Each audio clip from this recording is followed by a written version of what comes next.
Donc, bonjour à tous, je me présente, je suis Victoria Brun et je suis chargée de mission au sein de la Fibre 64 et donc je suis en charge par mes missions des webinaires. Je vous souhaite à tous la bienvenue pour ce 19e rendez-vous intitulé Antivirus, comprendre pour mieux se protéger. Ce webinaire sera animé par Malik Maloum, excusez-moi, de WeSecure, qui est une solution qui est proposée par le bouclier cyber et ainsi que par Guillaume Micjouandet de la Fibre 64. Alors, question pratique. Si vous avez des questions pendant la présentation, vous avez un chat qui est à votre disposition. Nos interlocuteurs pourront vous y répondre à la fin du webinaire. Nous tenons également à vous informer que le webinaire est enregistré. Il sera mis à votre disposition sur le site webinaire, au pluriel, .lafibre64.fr dès cette semaine. À la fin, pendant les questions-réponses, il y aura un temps de questions-réponses. Si vous souhaitez parler, prendre la parole, donc soit vous pouvez le faire par chat, comme je vous l'ai indiqué un peu plus tôt, soit vous pouvez lever la main et on pourra donc vous donner la parole si vous le souhaitez, à condition d'être équipé évidemment d'un casque et d'un micro. Je laisse sans plus tarder la parole à Malik Maloum. Merci beaucoup et bon webinaire à tous. Merci Victoria. Bonjour à tous, j'espère que vous m'entendez bien. Merci encore de votre présence pour ce webinaire autour donc, de la cybersécurité. Merci à la Fibre 64 d'avoir organisé, de nous avoir conviés à cet événement. Je vais partager mon écran. Alors vous me dites si ça passe de votre côté. Hop. Voilà, normalement ça devrait être bon. C'est parfait. C'est bon? Allez, oui, c'est parfait, merci. Je vais le mettre en grand format. Ça devrait être bon. Voilà. Bon, en tout cas, merci encore de l'invitation. Je suis Malik, je suis le responsable commercial chez WeSecure sur le Grand Sud-Ouest. Je suis un des partenaires et l'interlocuteur auprès de la Fibre 64 pour les solutions de cybersécurité WeSecure. L'idée, le thème aujourd'hui, j'ai un petit peu modifié le titre de la présentation de Victoria. Donc, j'ai mis EPP, antivirus, c'est quand même un point d'interrogation. Vous allez comprendre pourquoi. Donc, l'idée, c'est de voir comment, avec ces nouveaux outils, on va mieux se protéger, en tout cas réduire notre surface d'attaque ou renforcer notre posture sécurité face aux menaces, malheureusement, que l'on voit quotidiennement. Au niveau de la présentation, donc on va aborder différents thèmes. Je vais vous présenter très brièvement qui nous sommes, WeSecure, pour ceux qui ne nous connaissent pas. Avant de parler solutions, je vais faire un petit panorama rapide du contexte actuel en termes de cyberattaque, de voir un petit peu ce qui se passe aujourd'hui dans le monde de la sécurité informatique pour vous faire une petite mise à jour. Bien évidemment, on va évoquer la notion d'antivirus pour utiliser, on va dire, le terme le plus généraliste, mais vous allez voir que ça fait maintenant quelques années qu'on ne se protège plus avec un antivirus traditionnel. On va plutôt parler d'EPP, de plateforme de protection. Et je vais vous expliquer un petit peu la différence et voir comment, WeSecure, avec notre approche, on essaye de renforcer justement votre posture sécurité. La cybersécurité, ça va très vite. Les choses évoluent tous les jours et très rapidement. Donc, c'est toujours important aussi d'avoir un petit point d'avance, un petit temps d'avance, pardon, pour voir comment demain je peux faire évoluer aussi ma sécurité pour toujours la muscler et essayer de renforcer un petit peu ma posture. Voilà un petit peu les thèmes qui vont être abordés. On a normalement, je crois, 20-25 minutes. Donc, si à la fin vous avez des questions, n'hésitez pas à nous les poser. J'essaierai d'y répondre. En fin de présentation, voilà. Alors, concernant WeSecure, donc qui nous sommes? Peut-être que vous nous connaissiez plutôt sur une autre marque, un autre éditeur qui s'appelle F-Secure. En fait, il y a eu un changement de marque il y a une petite année maintenant. C'est très très simple. En gros, F-Secure reste pour le particulier, le grand public. Donc, c'est des choses que vous avez peut-être rencontrées dans des magasins comme Darty, la Fnac, etc. Et aujourd'hui, on parle de WeSecure, qui est plutôt une solution. Ce sont les solutions orientées pour les professionnels, pour le B2B, que vous représentez aujourd'hui. Voilà un petit peu pour la petite histoire, pourquoi le WeSecure. Nous concernant, donc on existe depuis plus de 35 ans, éditeur spécialisé uniquement et exclusivement dans la cybersécurité, ça vous allez voir que c'est un point important. On est un éditeur européen, finlandais. Alors ça, c'est un des points qui a aussi plu à la Fibre 64 parce que dans les choix, dans les outils qui ont été sélectionnés, l'idée c'était d'avoir des outils au moins français ou européens pour des questions de souveraineté. On va parler de protection de données, protection de la vie privée, ce genre de choses. Et c'est vrai, quand on s'équipe notamment pour des outils de sécurité, la confidentialité des données, la gestion de la donnée, c'est quelque chose qui est extrêmement important et encore plus quand on est un établissement public. On est présent dans toutes les pays aujourd'hui quasiment. Alors, le fait qu'on ait des agences en Nouvelle-Zélande ou en Australie, je ne suis pas sûr que ça soit quelque chose qui soit très pertinent pour vous quotidiennement. Par contre, ce qui est important, c'est qu'aujourd'hui, on est présent aussi localement. Moi, je suis basé à Toulouse. Je travaille en binôme avec Lionel Doumain, qui est mon pendant technique sur la région, qui est en contact avec les équipes de la fibre 64. Et bah, cette proximité, en fait, elle aide aussi à la réactivité, à avoir quelque chose de fluide en cas de souci, parce que bien évidemment, quand on parle de sécurité, le risque zéro n'existe pas. En termes de typologie de clientèle, en tout cas de parc, aujourd'hui, on peut travailler aussi bien avec un petit parc, une petite mairie qui a 5-6 postes, à une grande agglomération avec beaucoup plus de postes. Donc, on a des outils qui sont adaptés à peu près à tous les types d'organisation. Parce qu'on sait que des fois, les équipes ne sont pas forcément équipées de la même manière avec le nombre de personnes. Donc, c'est important d'avoir des outils adaptés. Et enfin, pour terminer, je parlais tout à l'heure de l'origine finlandaise de WithSecure. C'est quoi l'intérêt aujourd'hui pour vous? Bah, c'est aujourd'hui dans tout ce qui va être traitement de la donnée. Il faut savoir qu'aujourd'hui, pour fournir les outils qu'on propose chez WithSecure, donc ça va être des outils avec une certaine intelligence, de l'analyse comportementale, etc. Pour restituer cette intelligence-là, on doit aussi emmagasiner un petit peu d'informations pour comprendre comment se déroulent les attaques, quels sont les scénarios en cours, etc. Donc tout ça, en fait, on va l'ingérer, on va le digérer pour en sortir certains scénarios, une certaine intelligence. Et qui dit bah, ingestion de données, bah, c'est important de montrer patte blanche sur bah, comment on protège la donnée, comment on la rend confidentielle, parce qu'elle est traitée uniquement, utilisée uniquement pour vous protéger et pas pour faire d'autres choses, ce qui n'est pas forcément le cas de tous les éditeurs, de tous les constructeurs. Il y a une notion aussi qui va revenir assez régulièrement, c'est la notion de co-sécurité. Aujourd'hui, la fibre 64 vous propose au travers du bouclier cyber différents modules pour renforcer votre sécurité. Mais malgré tout, la sécurité, en fait, c'est pas quelque chose qu'on fait dans son coin tout seul. On a besoin, quoi qu'il arrive, d'être accompagné par des experts, par des gens qui ne font que ça toute la journée. Donc, vous allez voir qu'il y a toujours cette notion de collaboration entre l'éditeur qui est WithSecure, la fibre 64 et aussi vous en tant qu'utilisateur final. Voilà un petit peu dans les grandes lignes la présentation de WithSecure. Et si vous avez des questions nous concernant en fin de présentation, n'hésitez pas à me les poser. Voilà pour les présentations. Concernant le panorama des menaces, si on devait faire un petit état des lieux rapide. Alors moi, j'ai sorti ces informations-là en début de semaine pour mettre à jour un petit peu mon actualité. Et en gros, j'ai récupéré les types d'attaques que l'on voit le plus souvent en ce moment. Donc j'en ai gardé 4. Il y en a une cinquième qu'on va évoquer, qui apparaît de plus en plus, mais qu'on abordera en fin de présentation. Mais si on devait en retenir que 4, donc c'est l'étude Forbes, hein, c'est tout récent, sur le dernier semestre, au niveau des types d'attaques. Donc le top 1, c'est tout ce qui va être lié au ransomware, au rançongiciel, CryptoLocker, etc. Je pense que vous n'allez pas être forcément surpris. C'est donc plus de 400% d'attaques sur ce début d'année. Donc ça fait toujours recette malheureusement. Et l'autre phénomène qu'on a vu apparaître, c'est une organisation professionnelle en fait de ces groupuscules criminels. C'est-à-dire qu'il faut les considérer comme des entreprises. Elles sont là pour faire de l'argent.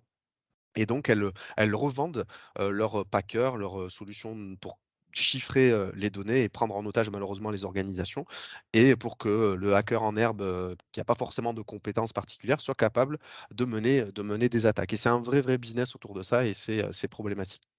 Le deuxième type d'attaque, on va voir plutôt des attaques, on va dire, non traditionnelles, c'est-à-dire qu'on a des appareils, en tout cas des axes, des angles d'attaque qui sont un petit peu différents. Le Covid étant passé par là, ça facilite aussi certaines choses. Je vais prendre un exemple, ça va être les attaques via les smartphones. On a tous maintenant l'habitude, vous savez, de scanner les QR codes au restaurant pour voir la carte du restaurant, ce genre de choses. Mais il y a des petits malins, bien évidemment, qui surfent sur ça pour mener des attaques en utilisant, par exemple, des smartphones, des tablettes, ce genre de choses. Je sais qu'il y a pas mal de communes, de mairies qui sont connectées ce matin. On parle de plus en plus aussi de villes intelligentes. On a des enjeux à venir qui sont importants, environnementaux. Demain, on va parler de mairies, en tout cas de villes connectées pour la gestion de l'eau, par exemple, ou de l'électricité. Et tout ça, c'est un nouveau terrain de jeu pour les attaquants. Donc, ça reste une surface d'attaque qui peut être importante. Toujours dans ces attaques que l'on voit, on va dire en recrudescence, il y a tout ce qui va être technique d'ingénierie sociale. On a tous une trace en fait sur internet, une empreinte sur internet, parce qu'on est sur des réseaux sociaux, on a des comptes, Facebook, LinkedIn, et cetera. Et aujourd'hui, c'est les attaquants, ces groupuscules-là sont extrêmement friands de ce genre de choses pour aller récupérer vos données personnelles et sachant que leur but numéro un, ça va être tout ce qui est récupération, par exemple, de login, de mots de passe, ce genre de choses. Et on y reviendra notamment avec la présentation du bouclier cyber. Et enfin, pour terminer, c'est la quatrième, mais la limite, c'est ce qui est la plus utilisée finalement, c'est l'utilisation des vulnérabilités de l'infrastructure.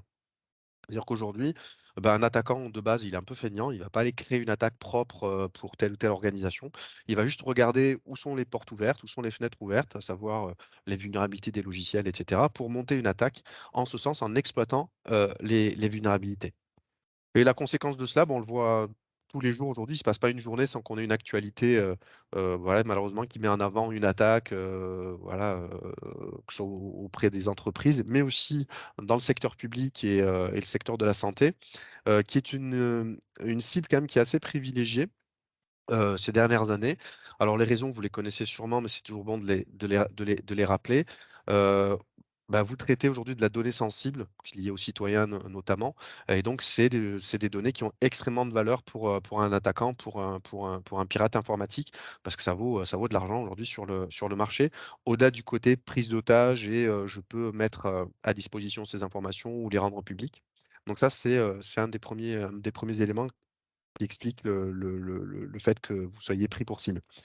Une large couverture médiatique, ça c'est aussi très important pour eux parce que plus ça fait caisse de résonance, plus ça met la pression malheureusement sur la victime pour qu'elle puisse payer, parce que pour avoir vécu malheureusement des attaques auprès d'hôpitaux, ce genre de choses, ce qu'on veut, c'est faire le moins de bruit possible, le moins de vagues possible, et que ça soit le plus confidentiel possible. Malheureusement, ils le savent et ils jouent sur ça, donc ce côté caisse de résonance, ça peut être un moyen de pression pour faire payer notamment les fameuses rançons.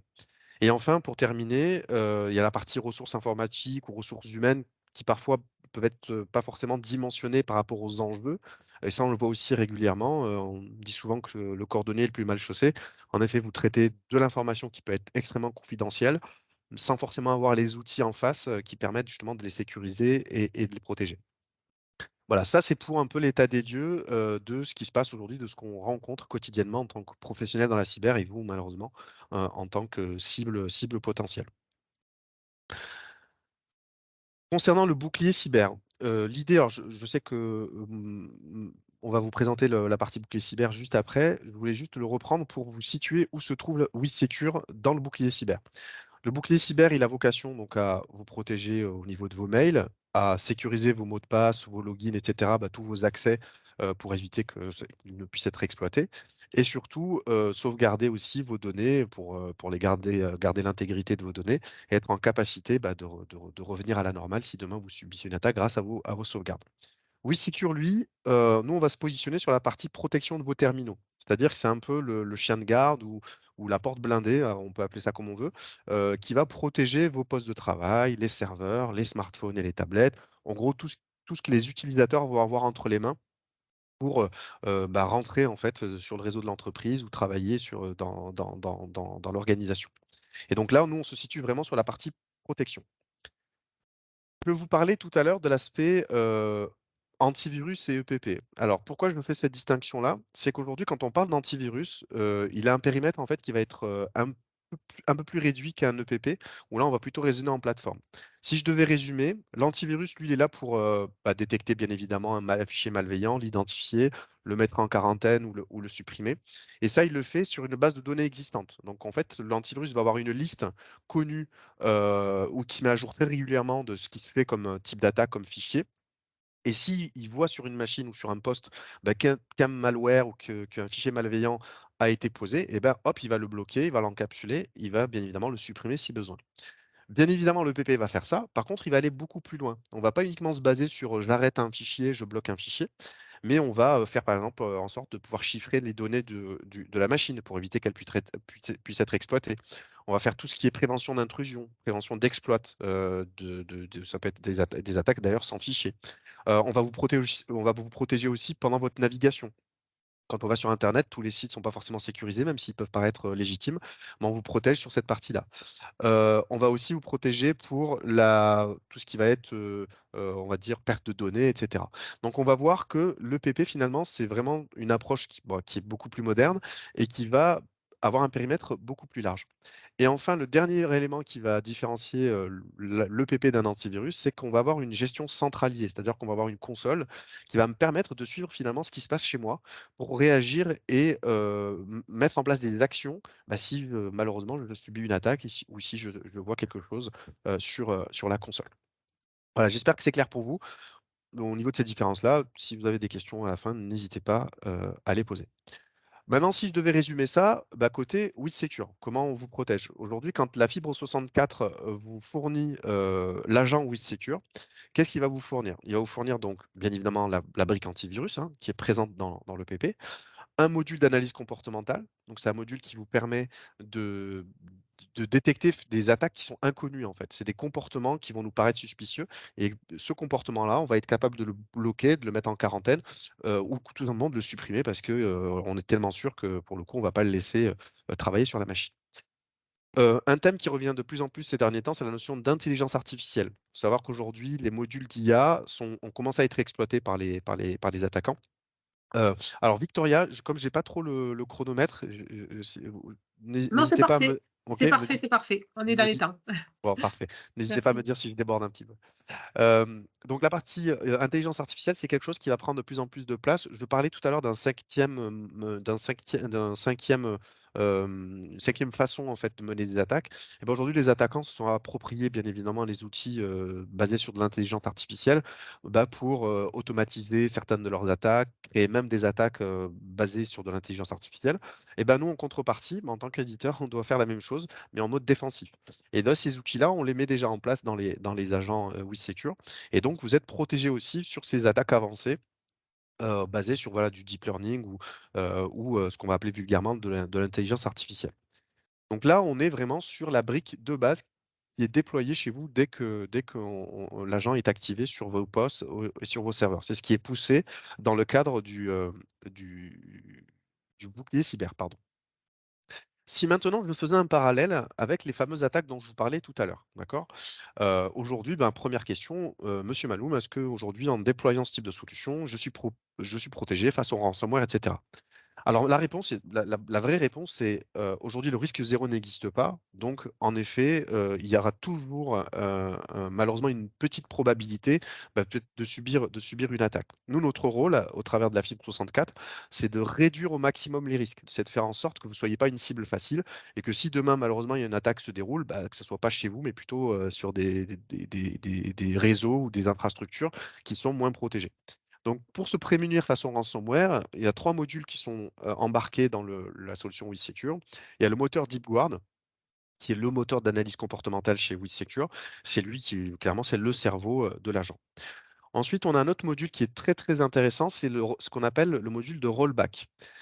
Voyez ça comme une mini sauvegarde, comme une mini capsule temporelle, je ne sais pas comment on peut appeler ça, en gros qui permet, quand je subis un événement anormal, notamment une machine qui est en train de se faire chiffrer avec un cryptolocker, WithSecure va le détecter, va le bloquer et va revenir quelques minutes avant l'attaque. Donc, ce qui permet, voilà, si quelque chose passe, d'être en capacité quand même de revenir un petit peu avant, comme une machine à voyager dans le temps, pour récupérer mes informations comme elles étaient avant que l'attaque ne démarre. Donc ça, c'est un outil qui est extrêmement puissant. L'autre élément qui va vous prémunir aussi, en tout cas qui va vous aider à vous prémunir face au ransomware, c'est la notion de security cloud. Il faut savoir que tous les agents WithSecure installés communiquent entre eux. Alors, pas qu'entre eux au niveau de vos postes, mais aussi tous les autres clients WithSecure. C'est-à-dire que dès qu'il y a vous voyez ça un peu comme, j'aime bien faire le parallèle avec un banc de sardines. D'accord?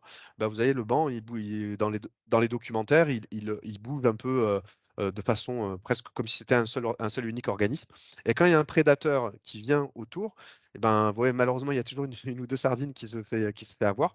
Mais par contre, les autres ont pris l'information et on voit le banc bouger quasiment de façon synchronisée, même de façon synchronisée. Vous voyez un peu la logique, c'est un peu l'idée du Security Cloud, c'est de se dire, OK, dès qu'il y a un nouvel élément suspicieux qu'on ne connaît pas et qui paraît être dangereux, je mets tous mes agents qui se mettent à jour avec cette nouvelle information pour qu'ils puissent s'y adapter. Et ça, c'est le Security Cloud qui fait ça.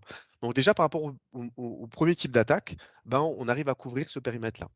Ensuite, pour tout ce qui est attaque dite non traditionnelle, c'est vrai qu'il y a la partie téléphone qui revient de plus en plus à la charge. On n'a pas trop d'exemples d'attaques ces dernières années, vraiment sur du pur smartphone, mais on voit une recrudescence sur ces appareils-là. Alors, c'est peut-être pas quelque chose que vous avez mis dans votre périmètre de sécurité, mais il va falloir y réfléchir peut-être par la suite, parce que malheureusement, ça fait partie des vecteurs. On reçoit tous des SMS. J'ai votre colis qui va arriver dans la journée, il manque telle information, etc. Sauf que ce n'est pas un vrai SMS UPS ou DHL ou peu importe. Et ben, le fait de protéger son téléphone, même si je me fais entre guillemets avoir ou je clique sur le lien pour aller voir où en est ma livraison, en fait, la protection va vous dire attention, c'est pas le vrai lien, c'est pas le vrai site de DHL ou d'UPS. Faut faire attention, le site n'est pas légitime. Donc, on arrive à protéger des environnements qu'on ne met pas forcément en général dans le périmètre de protection, à savoir tout ce qui est Android, iOS avec les téléphones. Je vous ai parlé de la partie technique d'ingénierie sociale. Alors, au travers du bouclier cyber, pour limiter l'attaque, donc il y a la partie gestion des mots de passe, coffre-fort de mots de passe qui vous sera présenté juste après. Nous, on amène aussi notre petite pierre à l'édifice par rapport à ça, puisqu'on vous protège aussi quand vous naviguez sur Internet, quand vous allez sur différents sites.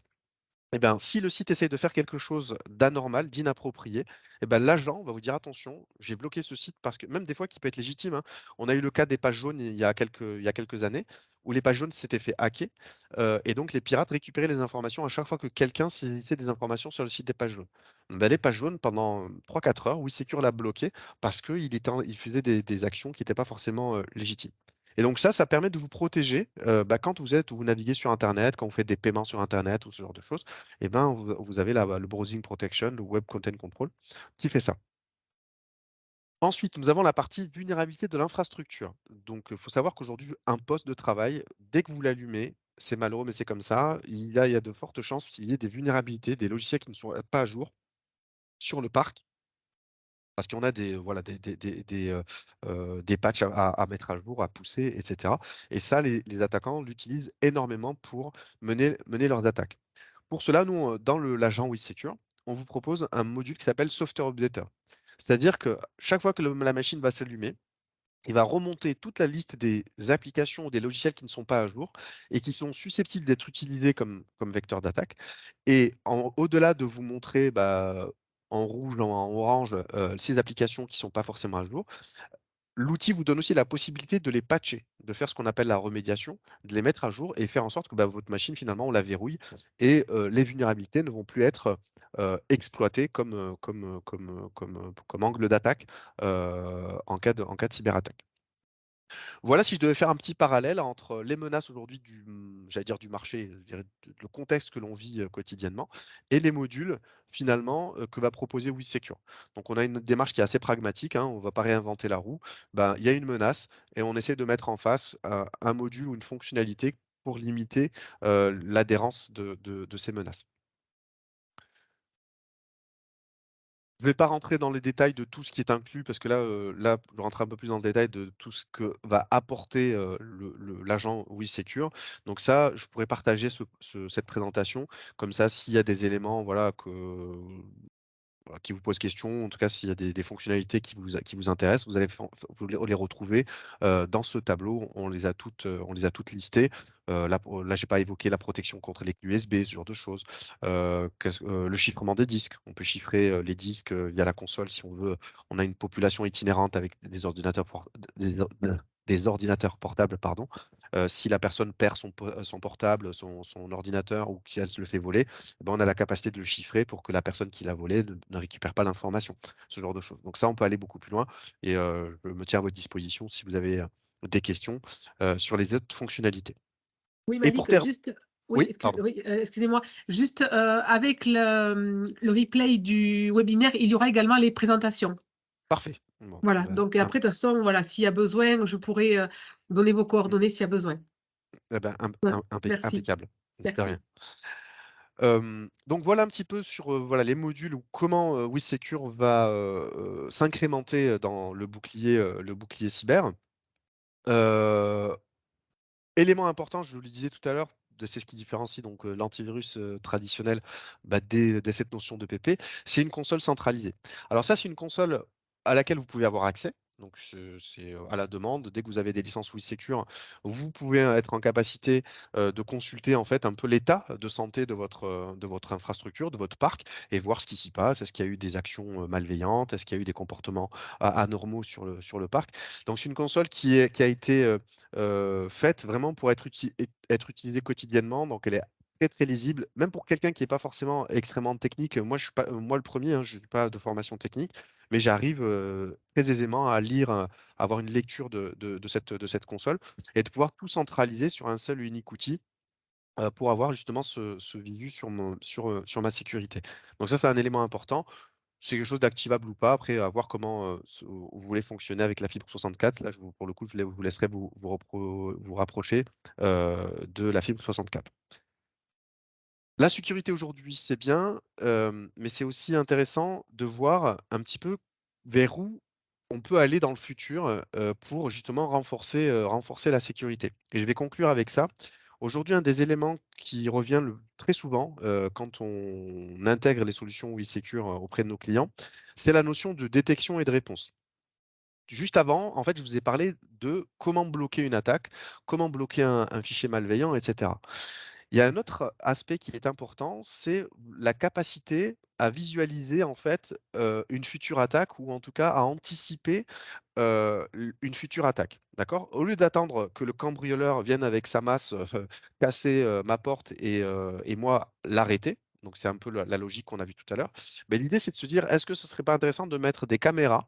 Comme ça me permettrait de voir en amont quand il fait le tour du pâté des maisons la veille pour faire l'essai repérage, quand il saute au-dessus du mur pour passer dans le jardin, et ben là, l'attaque n'est toujours pas encore avérée, mais ça permet moi d'avoir des signaux annonciateurs de la future attaque.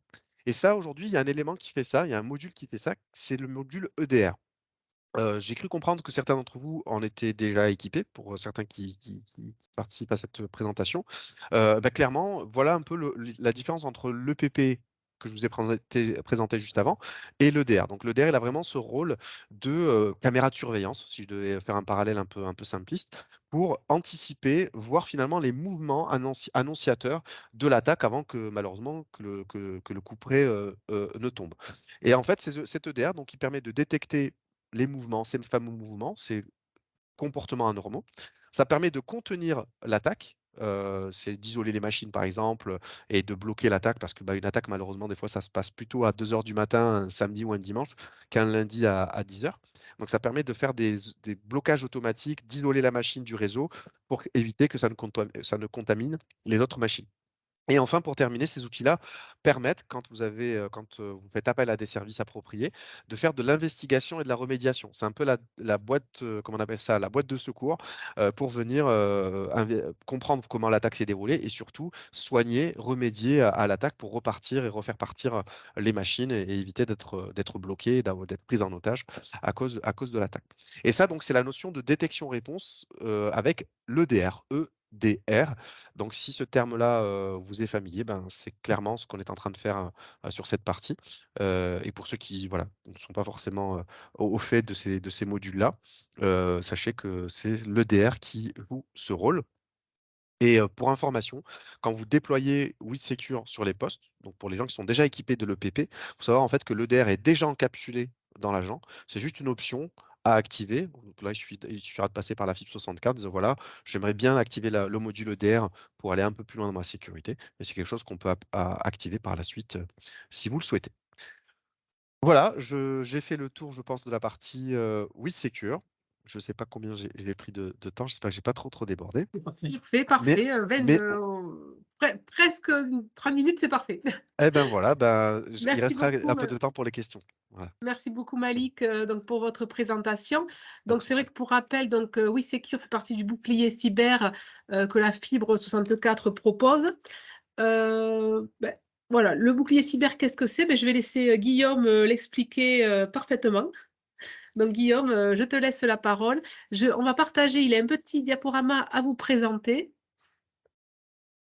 Merci Victoria, donc tout à fait, merci Malik pour cette présentation qui a été très claire justement sur cet élément technique qui est l'antivirus, donc EPP, qu'on met à disposition dans le cadre du bouclier Cyber 64. Donc, mais pour rappel un petit peu de l'accompagnement qui est prévu par la Fibre 64 concernant la cybersécurité. Donc, pour commencer, la carte en fait des attaques cyber concernant les organismes publics. Donc, on va vous mettre le lien dans la discussion. C'est une carte qui se met à jour régulièrement en fonction des différentes attaques que connaissent les organismes publics. Donc, ça nous donne une idée un petit peu des différentes attaques qui ont lieu et ça nous permet de conforter l'idée que voilà, aucune des collectivités n'est à l'abri, quel que soit le domaine concerné par la collectivité, que ce soit dans le domaine de la santé, des EPCI ou une petite commune, personne n'est à l'abri, tout le monde peut être victime d'une cyberattaque. Donc l'accompagnement proposé par la Fibre 64, donc c'est pour rappel un accompagnement qui a été prévu en 4 étapes. Donc la première des étapes, c'était la partie sensibilisation. Le but, c'est de pouvoir, via un webinaire d'1 heure, vous présenter les différentes bonnes pratiques à avoir d'un point de vue cybersécurité, avoir les bons réflexes dans mon quotidien, dans votre quotidien, quand vous manipulez donc tout outil numérique, et notamment pouvoir détecter par exemple un mail frauduleux, donc une tentative d'attaque. Le deuxième domaine d'action que l'on a mis en place dans l'accompagnement, c'est un autodiagnostic. Donc là, c'est de vous proposer un fichier Excel dans lequel on va faire un état des lieux via un questionnaire des actions de cyberprotection que vous pouvez déjà mettre en place dans votre collectivité. Donc le but de ce questionnaire, c'est de faire un état des lieux, qu'est-ce que vous faites, qu'est-ce que vous ne faites pas, et à travers les réponses que vous allez nous communiquer, de pouvoir vous donner un petit bilan de synthèse de cet autodiagnostic pour que vous ayez une première feuille de route et savoir sur quoi axer vos prochaines actions de cyberprotection. Ensuite, la troisième étape de l'accompagnement qui est proposée par la Fibre 64, c'est donc ce fameux bouclier Cyber 64. Concrètement, c'est l'installation de 4 outils techniques permettant de combler des vulnérabilités sur 4 domaines. On verra ensuite les 4 outils en question. Donc, WithSecure avec l'antivirus EPP fait partie de ce bouclier Cyber 64. Donc, le but, venir combler 4 domaines importants de vulnérabilité potentielle d'un point de vue cybersécurité.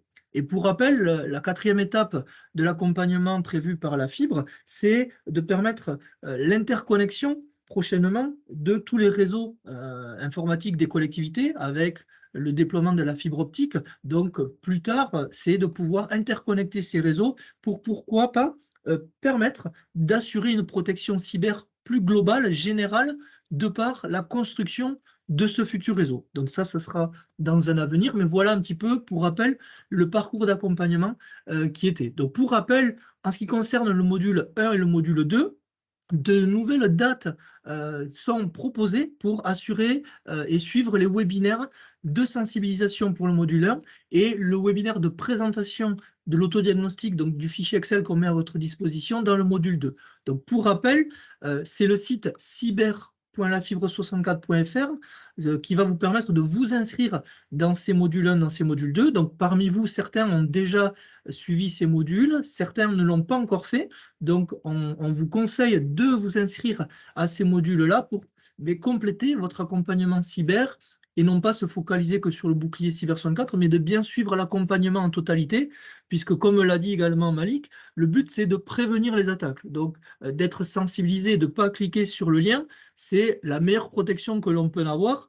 Si après, il peut y avoir des antivirus ou d'autres outils qui vont venir un petit peu compléter les actions, mais la meilleure des actions, c'est de ne pas avoir cliqué. Donc, c'est important de suivre cet accompagnement via ce module 1 et via ce module 2. Donc, on incite les communes qui ne l'ont pas fait à s'inscrire via le site donc cyber.lafibre64.fr au module 1, au module 2.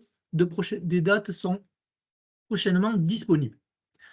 Ensuite, donc, on vous met à l'écran le site en question, donc le site cyber.lafibre64.fr, dans lequel donc, vous retrouverez les liens pour vous connecter au module 1 au module 2. La suite, donc, c'est le bouclier Cyber 64, c'est ce bouclier 3 pour bénéficier de ces 4 outils techniques de cyberprotection. Donc, un site a été créé pour que vous puissiez venir vous inscrire et déposer votre demande. C'est le site boucliercyber.lafibre64.fr. Donc, À travers votre numéro de SIRET, vous allez inscrire votre collectivité. Vous allez nous indiquer quels sont les outils que vous n'avez pas actuellement dans votre collectivité et que vous souhaitez avoir gratuitement pendant 3 ans pour venir combler des vulnérabilités sur ces 4 thématiques-là.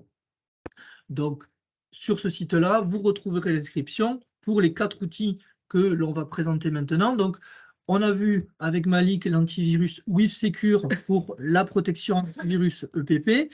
Il existe 3 autres outils que l'on met à disposition des collectivités dans le cadre donc, du bouclier Cyber 64. Le premier, c'est la protection anti-spam Mail in Black. Le but étant de protéger et d'analyser tous les mails avant qu'ils arrivent dans votre boîte de réception, d'analyser s'il s'agit de spam, de newsletter, d'une éventuelle usurpation d'identité. Donc tout ça, c'est fait par Mail in Black.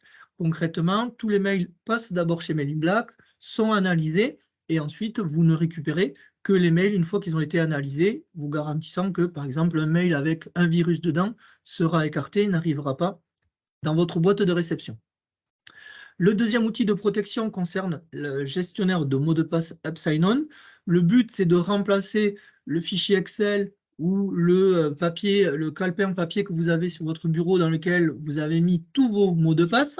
Le but, c'est d'éviter cela et de proposer un gestionnaire de mots de passe, un coffre-fort dans lequel vous allez rentrer tous les identifiants, les mots de passe des différents sites que vous utilisez au quotidien. Et lorsque vous allez naviguer avec votre navigateur Internet, que ce soit Chrome, Firefox, Edge ou un autre, vous allez avoir votre coffre-fort à disposition et c'est lui qui va rentrer automatiquement l'identifiant et le mot de passe de façon sécurisée. Donc le but, c'est de garantir que tous les identifiants mots de passe que vous utilisez ne sont pas lisibles et ne puissent pas tomber dans de mauvaises mains en cas de cyberattaque. Et enfin, la dernière des 3 autres solutions, c'est la solution Oxybox, la sauvegarde de vos données en ligne. Donc, c'est de vous proposer de pouvoir envoyer toutes vos données que vous avez, que vous utilisez au quotidien et qui vous permet de fonctionner, de les envoyer sur un cloud pour garantir la sécurité des données. Si un jour votre ordinateur est dérobé, ne fonctionne plus, vous avez la garantie d'avoir toutes vos données qui sont sur Internet, sur un cloud protégé. Et si vous rachetez un nouvel ordinateur, vous pourrez récupérer toutes les données qui sont sauvegardées donc en distance, en dehors, localement de votre collectivité. Donc voilà au total les 4 outils qui sont proposés, donc je rappelle, gratuitement pendant 3 ans dans le cadre de ce bouclier Cyber 64. Donc si ce n'est pas fait pour vous au niveau cyberprotection, inscrivez-vous sur donc, le site boucliercyber.lafibre64.fr pour que l'on puisse enregistrer votre inscription, votre demande et qu'on puisse revenir vers vous le plus rapidement possible pour vous proposer l'installation, le déploiement de ces 4 outils de cybersécurité. Donc, pour terminer ce rappel de présentation d'accompagnement cyber, au total, sur le département, c'est 492 communes qui peuvent bénéficier de cet accompagnement bouclier Cyber 64. Donc, on a eu une subvention qui permet de couvrir toutes ces communes-là. Le but, c'est que toutes ces communes-là bénéficient de cet accompagnement-là. Donc, actuellement, comme vous pouvez le voir, seulement 192 communes se sont inscrites et ont demandé à bénéficier de cet accompagnement-là. Donc, actuellement, 131 sont déjà couvertes et déployées, 61 sont en cours de déploiement au niveau de l'équipe de la fibre 64. Donc, pour toutes celles qui ne font pas partie des 192, allez-y, inscrivez-vous sur ce bouclier Cyber 64 pour que nous puissions reprendre contact avec vous et vous équiper de ces 4 outils techniques pour vous permettre d'élever votre niveau de cyberprotection face aux différentes menaces qui, malheureusement et quotidiennement, peuvent arriver au niveau de vos différentes collectivités. Donc voilà, j'en ai terminé pour la présentation et le rappel de cet accompagnement, de l'accompagnement cyber de la fibre 64. Donc je vais voir maintenant si des questions ont été posées. En tout cas, on va revenir avec Malik avec certaines questions en ce qui concerne WithSecure. Moi, la première question que j'avais, c'est est-ce qu'au niveau de l'antivirus, est-ce qu'il y a une préconisation au niveau du lancement de scans que l'on peut réaliser? Est-ce qu'il y a une préconisation? Est-ce qu'il vaut mieux le faire de façon hebdomadaire? Est-ce qu'il vaut mieux le faire une fois par an? Donc, je me retourne vers Malik. Est-ce qu'il y a une préconisation en ce qui concerne l'analyse de son propre ordinateur? Oui, tout à fait. Alors oui, en effet, la fréquence va être importante. Un an, c'est... Vous m'entendez bien? C'est bon? Oui, Oui, très bien. Oui, parfait. parfait. Un an, ça risque d'être un petit peu long, mais c'est vrai qu'aujourd'hui, dans la pratique, le scan hebdomadaire est plutôt préconisé, conseillé. Donc, c'est quelque chose qui se fait de façon complètement automatique et même transparente vis-à-vis de l'utilisateur, parce que c'est en tâche de fond, il le voit pas. Et on n'est plus à l'époque des anciens antivirus, comme je le disais, où dès qu'on lance un scan, bah, la machine est alourdie, on a du mal à travailler, etc. Là, c'est quelque chose qui se fait en tâche de fond. Mais voilà, on peut le paramétrer. Donc de façon hebdomadaire, soit le lundi matin très tôt ou en fin de semaine quand on sait que l'activité est peut-être moins importante et on se crée cette mécanique-là toutes les semaines. Merci. Très bien. On a une question. Est-ce que la fibre 64 peut accéder à un récapitulatif des attaques détectées et bloquées par les agents WithSecure installés sur les équipements des communes et des intercos du 64? Alors, je vais répondre d'un point de vue technique. Après, il y a un autre aspect, c'est la gestion de ces informations. Donc, d'un point de vue technique, oui, on a comme une espèce de boîte noire qui remonte en fait tous les incidents, toutes les problématiques qu'il y a pu y avoir sur un poste. Alors, pour la partie EPP, donc l'antivirus, hein, si on veut parler vulgairement, les informations qui vont remonter, c'est tout l'historique de ce qui a été fait par l'agent sur un temps donné. Alors là, pour le coup, on peut avoir une échelle de temps qui peut être extrêmement large, mais en effet, on peut remonter et visualiser tout ce qui s'est passé sur les machines via la console, la fameuse console que je vous ai montrée tout à l'heure. Très bien. Mm. Parfait. Alors, n'hésitez pas si vous avez des questions concernant l'antivirus de le poser dans le chat. Après, vous aviez évoqué également la partie EDR, EPP, que c'était une option à activer. Concrètement, au niveau de l'EDR, quels sont les différents signaux qui peuvent, alors sans rentrer dans le détail vraiment très technique, mais quels sont les différents signaux qui vont être détectés de la part de l'EDR comme quelque chose de malveillant, par exemple? Est-ce que vous avez un exemple de signaux qui pourrait, assez simple, nous expliquer un petit peu ce qui est détecté avant? Je vais prendre deux exemples concrets. Aujourd'hui, l'EPP, lui, ce qui va arrêter comme applicatif ou comme fichier malveillant, donc ça va être un document ou un fichier ou peu importe, où c'est avéré, on voit que le comportement de cette application-là est malveillant. Et donc là, l'EPP va jouer son rôle de chien de garde, comme je le disais, il va bloquer cette application ou ce process. Le DR, c'est un peu plus subtil. Le DR, je vais prendre notre exemple qui va être très parlant. J'arrive le matin, je lance Word. Bah, Word, en soi, c'est quelque chose de complètement légitime et c'est quelque chose qu'on lance, nous, tous les jours, quotidiennement. Par contre, Word, en le lançant ou en ouvrant un document, un CV par exemple, ou un document qu'on m'a envoyé par Internet, il va lancer un process ou une application qui est toujours légitime, c'est-à-dire que d'un point de vue Microsoft, c'est complètement légitime. Par contre, dans nos règles à nous, on considère qu'un Word, bah, c'est fait pour faire du traitement de texte, pour faire quelques autres manipulations, mais pas de là à déclencher des processus ou des actions autres que la chose pour laquelle il a été fait. Et là, le DR, il va dire attention, le Word là que tu as lancé, il est en train de faire d'autres choses qui ne sont pas dans l'habitude de la commune ou en tout cas de l'utilisateur. Est-ce que tu es au courant? Tu vois. Donc c'est assez subtil. Il y en a un qui est là, lui, vraiment, c'est pour éviter, comme je le disais, que le couperet ne tombe, que l'attaque en fait ne se lance. C'est vraiment il y a un côté bloquant. Le DR, lui, c'est plutôt, je vais remonter des signaux, des alertes, comme une alarme, pour dire attention, il se passe quelque chose qui, comme ça, au premier abord, peut sembler normal, mais dans notre jargon sécu, ça ressemble à un début d'attaque, ça ressemble à un mouvement qui est pas normal. Donc, est-ce que ce serait pas intéressant d'anticiper avant que, justement, que l'attaque ne se déroule? Je ne sais pas si j'ai été clair. Tout à fait, tout à fait. Après, voilà, ça peut être Mm. l'extraction de fichiers ou voilà, si le Word envoie sur Internet, ouvre une porte et envoie des données sur Internet, c'est pas une fonction habituelle de Word et donc du coup, il détecte qu'il y a potentiellement des données qui sont exfiltrées. tout à fait. Pour rappeler quand même le fonctionnement d'un ransomware, d'un cryptolocker, un cryptolocker, quand il va se lancer, c'est rarement, je reçois par exemple un mail, je clique sur la pièce jointe, et là, d'un coup, au bout de 5-10 minutes, j'ai ma machine qui est chiffrée et qui contamine le reste des machines. Ça fonctionne rarement comme ça. Ça peut arriver, mais ça fonctionne très rarement. Habituellement, en fait, un ransomware, je vais cliquer sur le fichier, je reçois un PDF ou un fichier Excel qui me dit Tartampion. Pour moi, je pense qu'il est légitime. Je clique dessus. Et en fait, je vois qu'il ne se passe rien. Je me dis, bon, bah, c'est le fichier qui ne marche pas, et hop, je passe à autre chose. Sauf qu'en fait, en ayant cliqué là-dessus, j'ai lancé le début de l'attaque. L'antivirus, pour lui, il n'a pas grand-chose à faire à ce moment-là. Et en fait, c'est en allant chercher d'autres documents, en se connectant à d'autres sites Internet pour en fait essayer de reconstituer l'application qui va, elle, chiffrer la machine. Et c'est là, en fait, où le chiffrement va se faire. Donc, il peut se passer 1 semaine, 10 jours. Nous, on a vu des attaques qui ont duré des années. C'est-à-dire que pendant plusieurs années, les attaquants se sont enracinés dans l'infrastructure. C'est au bout de quelques temps que l'attaque se lance. Et là, l'EDR, en fait, son rôle, c'est tous ces mouvements annonciateurs, c'est de pouvoir les repérer et vous prévenir quand il se passe des choses un peu dormantes comme ça. Et ça remonte sur la console, oui, tout à fait. Merci. D'accord, très bien. Donc en fait, voilà, même voilà, comme vous le dites, quand vous cliquez qu'il ne se passe rien, ça peut être un signe à interpréter comme quoi, voilà, c'est pas normal. Donc c'est vrai que souvent on se rend compte aussi, voilà, en cliquant, on se dit mais c'est pas normal, je m'attendais à l'ouverture d'un fichier, je m'attendais à quelque chose, et le fait qu'il ne se passe rien, c'est un signe déjà que quelque chose un peu d'anormal s'est passé. Donc c'est un signe à prendre en compte.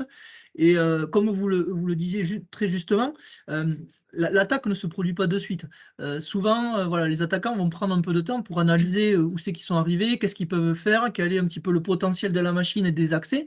Donc souvent, il peut y avoir ces premiers signes, ces signaux-là, entre le moment où l'ordinateur commence à être infecté et l'attaque se produit, qui peuvent être justement signes annonciateurs d'anomalies. Et ces éléments-là sont à prendre en compte pour justement intervenir à temps et ne pas avoir la machine qui est trop atteinte au niveau, par exemple, d'un chiffrement. Donc c'est pour ça que c'est important, sous réserve bien sûr, que ces signaux-là soient interprétés et de ne pas hésiter à revenir vers son prestataire informatique ou la personne qui est un petit peu en charge de l'informatique dans la collectivité pour savoir si ces signaux-là ne sont pas des signes annonciateurs d'une future attaque. Donc c'est à prendre en compte, bien sûr. Donc, une question de la commune de Buziette, donc je vais la prendre puisqu'elle concerne la fibre 64. Que se passe-t-il après les 3 ans de gratuité? Pour le moment, on ne peut pas vous le dire, dans le sens où la subvention que la fibre a obtenue via l'ANSSI pour obtenir et pouvoir financer ce bouclier cyber 64 permet de garantir le financement de ces 3 ans-là. Au bout de 3 ans, le but, c'est qu'il y ait une continuité de cet accompagnement cyber. Donc aujourd'hui, on ne peut pas vous dire quelle tournure va prendre cet accompagnement, mais on ne va pas du jour au lendemain abandonner l'accompagnement des collectivités. Donc le but, c'est de poursuivre cet accompagnement-là. Est-ce qu'il y aura une nouvelle subvention? Est-ce qu'il y aura la possibilité d'une autre intervention? Est-ce qu'il y aura la continuité de la gratuité sur plusieurs années? Ça, on ne peut pas vous le dire. Le but, c'est qu'il y ait une continuité. Ça, c'est sûr que ça ne s'arrête pas au bout de 3 ans et qu'on vous laisse, bien sûr, au pied du mur. Au contraire, le but, c'est de continuer à vous accompagner. La subvention fait qu'au bout de 3 ans, on peut garantir pendant 3 ans l'accompagnement. Au bout de là, on ne peut pas le garantir aujourd'hui, mais ce qui est sûr, c'est que la fibre 64 sera là pour continuer à vous accompagner dans la cybersécurité. Donc, j'espère avoir répondu un petit peu à votre question avec les éléments qu'on a aujourd'hui. Donc, mais voilà un petit peu l'idée et le principe, c'est que l'accompagnement continuera, mais sous quelle forme, on ne peut pas vous le dire. Nous avons Amalia Martinez qui a levé la main. Amalia, tu peux prendre la parole si tu le souhaites. Oui, pour compléter la réponse de Guillaume, et je comprends bien la légitimité de cette question. Dites-vous d'une part que cette opportunité de financement gratuit pendant 3 ans, elle est inespérée, donc vous avez tous et toutes intérêt à en profiter, bien entendu. Ça vous met déjà un premier pied à l'étrier pour prendre des bonnes habitudes de cybersécurité, rien que pour, on va dire, une hygiène de vos systèmes d'information. Et deuxième élément de réponse, vous verrez quand vous inscrivez sur Cyber 64, qu'on vous donne une estimation. Alors, elle aura certainement évolué d'ici 3 ans, mais quand même, cette estimation financière, elle vous montre que quand on est une commune avec 1 ou 2 postes à protéger, le budget, avec les prix négociés par la fibre, notamment avec des partenaires comme WithSecure, le fait qu'on puisse notamment mutualiser l'ensemble de nos achats de logiciels et d'applications, fait que pour une commune avec un ou 2 postes, on est à 500 € grand maximum par an, avec les 4 produits, avec les 4 solutions. Voilà, donc ça vous donne une échelle de grandeur de ce que ça pourrait vous coûter dans 3 ans. Donc voilà, l'idée, c'est aussi de vous habituer à le budget qu'aujourd'hui, vous ne mettez pas dans la cybersécurité parce qu'il est pris en charge par l'État et par la fibre, que vous puissiez vous projeter dans 3 ans avec, dans vos orientations budgétaires, ce type d'enveloppe pour 1 à 2 postes. Et de toute façon, avant la fin des 3 ans, pour toutes les communes inscrites au bouclier cyber, on reviendra vers vous 6 mois avant pour faire le point, pour savoir si vous souhaitez poursuivre ou pas, et on vous proposera des modalités d'achat, avec ou sans subvention. Aujourd'hui, bien entendu, on n'a pas ces éléments, comme le disait Guillaume. Amalia, tu as la parole. Je vais te laisser pour éventuellement répondre à la question suivante. Cet accompagnement concerne-t-il que les communes? Est-ce que, par exemple, les centres intercommunaux peuvent entrer dans le dispositif bouclier cyber 64? Alors, centres intercommunaux, je ne sais pas ce que CIAS, ça veut dire sans doute, directement. ça doit être les CIAS. Alors, les intercommunalités et les communes sont totalement éligibles. Pour ce qui est centres intercommunaux CIAS, les CIAS étant un organisme de l'intercommunalité, alors directement, même si ce n'est pas le même numéro de SIRET, il suffit qu'on pose la question à l'ANSSI, mais compte tenu aujourd'hui de l'état de consommation de la subvention au niveau national, il est tout à fait possible que les CIAS puissent être éligibles. Alors, je ne vous le garantis pas à 100% là aujourd'hui, mais contactez-nous directement par mail pour qu'on puisse vous répondre dans les meilleurs délais avec les réponses de l'ANSSI. Merci Amalia. Donc, pour rappel, on va vous le mettre dans le chat, mais le mail pour nous envoyer et nous contacter, c'est boucliercyber@lafibre64.fr. N'hésitez pas à nous envoyer un petit mail. J'avais posé une question moi aussi dans le chat. Oui, si je suis secrétaire de mairie, que je fais appel à la fibre 64 pour installer WithSecure, que dois-je faire, surtout si je ne suis pas compétente en informatique? Donc là, pour l'installation, c'est la fibre 64 qui le réalise. Donc, dans l'accompagnement et le déploiement des solutions que l'on fait, concrètement, ça se passe en 2 temps. Une première réunion où on échange avec la secrétaire de mairie pour faire un état des lieux des équipements informatiques et voir le contexte de la mairie pour préparer le déploiement. Et la deuxième étape, c'est le déploiement en prenant la main sur l'ordinateur de la collectivité et en installant les différents outils. Donc, c'est la fibre 64 qui s'occupe de l'installation des outils. En ce qui concerne l'agent WithSecure, c'est juste une exécution d'un petit agent qui s'installe et qui vient en bas à droite au niveau de l'ordinateur. Et ensuite, c'est au niveau de la fibre 64 que l'on va gérer un petit peu la partie configuration de cet agent-là. Donc, concrètement, il n'y a rien à faire pour la secrétaire de mairie, si ce n'est nous donner la main pour que l'on puisse vous déployer les outils et vous expliquer, le cas échéant, le principe de fonctionnement de chacun de ces outils, sachant qu'il n'y a pas beaucoup de choses à connaître au niveau des fonctionnements. Ce sont souvent des outils qui tournent en fond et qui protègent l'ordinateur sans forcément qu'il y ait une action de la part des personnes gérant cet ordinateur-là.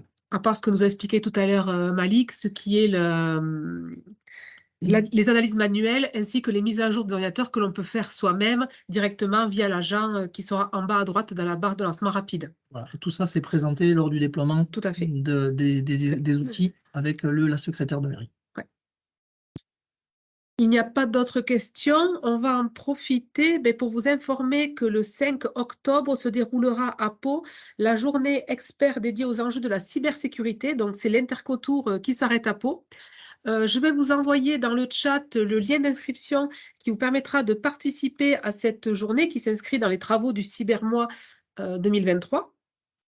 Est-ce que tu rajoutes quelque chose, Guillaume? Alors, ce sera toute une journée voilà, dédiée un petit peu à l'expertise cybersécurité. Donc, il y aura forcément donc, une partie dédiée aux collectivités avec des informations concernant les dispositifs d'accompagnement du département avec le bouclier Cyber 64, un état des lieux de ce qui se fait d'un point de vue national chez nos voisins, un témoignage de l'ANSSI et également une démonstration de la part d'Orange également d'une cyberattaque pour avoir un petit peu des informations un peu plus claires, de savoir ce qui se passe. Donc, une journée dédiée à la cyber pour comprendre un petit peu les risques et savoir un petit peu les différents outils, les actions qui sont mises en place au niveau départemental pour vous accompagner sur ce domaine-là. Vous avez le lien dans la... Ah, pardon, Amalia. Excusez-moi, Victoria. Oui, c'était pour vous dire surtout qu'il faut que cette journée, elle ne vous effraie pas, parce que ce ne sera pas une journée technique. C'est une journée qui est vraiment bâtie pour les agents de collectivité, pour les élus, pour les...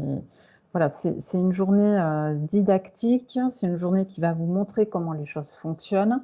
Il y aura des témoignages de certains secrétaires ou de certaines secrétaires de mairie, il y aura des intercos qui vont venir témoigner. Voilà, ce sera quelque chose d'extrêmement concret, en particulier l'après-midi.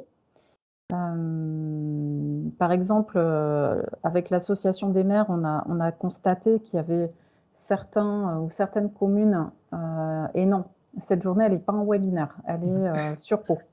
Elle est sur Pau. Et donc, dans cette journée-là, par exemple, on a remarqué avec l'association des maires qu'il y a un certain nombre de communes qui ne se sont pas inscrites au bouclier cyber, considérant en fait que comme elles ont une adresse en wanadoo.fr ou en orange.fr, en gros, c'est trop compliqué de changer de nom de domaine pour passer sur, je ne sais pas moi, ville-x.fr, etc. Et que la secrétaire de mairie, elle a autre chose à faire de ses journées, que ça demande du temps, que c'est compliqué, tout ça, tout ça. Bah, typiquement, on va vous montrer que non, d'une, c'est pas compliqué, que deux, on peut vous accompagner, et trois, c'est vraiment la première marche vers la sécurité. Ça coûte entre 15 et 20 euros par an de passer sur un nom de domaine professionnel, et ça vous ouvre les portes de beaucoup de choses, sachant qu'il y a de fortes présomptions pour que les noms de domaine professionnels deviennent une obligation réglementaire pour toutes les collectivités publiques, pour des raisons de cybersécurité. Voilà. Je vous ai envoyé le lien. Non, t'inquiète pas. Je vous ai envoyé le lien dans la discussion. Surtout, n'hésitez pas à diffuser l'information auprès de vos collègues, de vos équipes, de vos réseaux territoriaux, et l'inscription est gratuite. Voilà. Écoutez, je pense qu'on a fait le tour. Il n'y a plus de questions. Merci Malik Malou, merci Guillaume pour vos interventions et surtout à tous pour votre participation et nos échanges qui ont été très riches encore une fois. On se donne rendez-vous très rapidement pour un nouveau webinaire. Alors, je vous rappelle que la vidéo ainsi que les présentations donc, de Malik Maloum et de Guillaume Micjouandé seront disponibles sur le site des webinaires.lafibre64.fr. Merci à tous et bon appétit. Merci, à bientôt. Merci encore. Au revoir. Merci, au revoir. Merci beaucoup, bonne journée.